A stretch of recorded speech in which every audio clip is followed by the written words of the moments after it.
Hi everybody, this is Jay with a review on one of the best games today, GTA San Andreas. Yep, you heard correctly. We're reviewing the same GTA we played so much about 10 years ago as kids that we started hallucinating that cops were really after us. Or maybe that was just me. But let's begin with the storyline.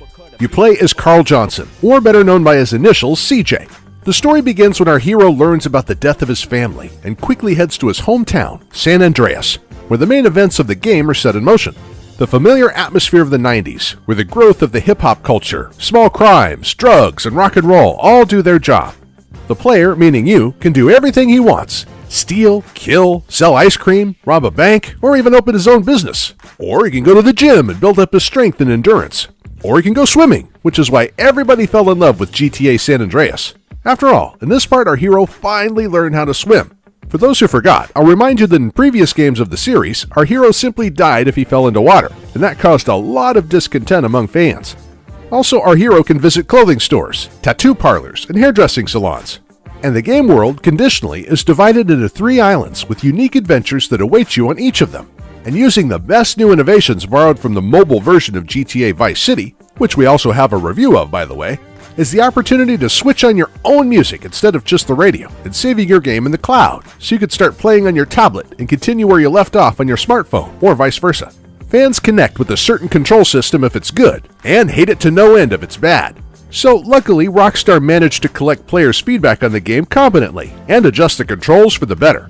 So now about the control system. The screen is conditionally divided into 2 parts, left and right. On the left, we have the joystick, which we use to move our character or vehicle.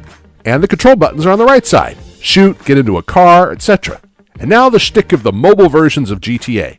Contextual keys which appear only when it is necessary to execute a specific action. For example, to take a photo or to fly a plane. Also, it is possible to change the size and arrangement of the buttons, which is a really nice feature. So what about the graphics? Well, they are also raised up a notch.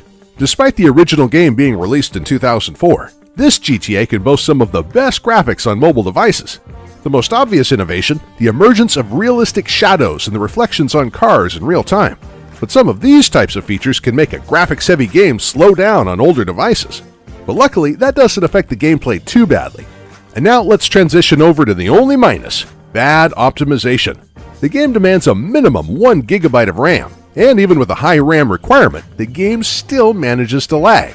The lags are especially noticeable during fast driving. And as for devices with a large amount of RAM, the game goes rather smoothly and without any troubles. Now the results. Rockstar decided that their baby should be the best mobile game it can be, and we can agree with this. They once again managed to outdo the competition and to show why it is necessary to create and port such games for mobile devices, because if you do it right, it can be awesome. That's all for today. Follow our channel, put like on everything, and join our Facebook group. This was Jay with reviews from mob.org. See you!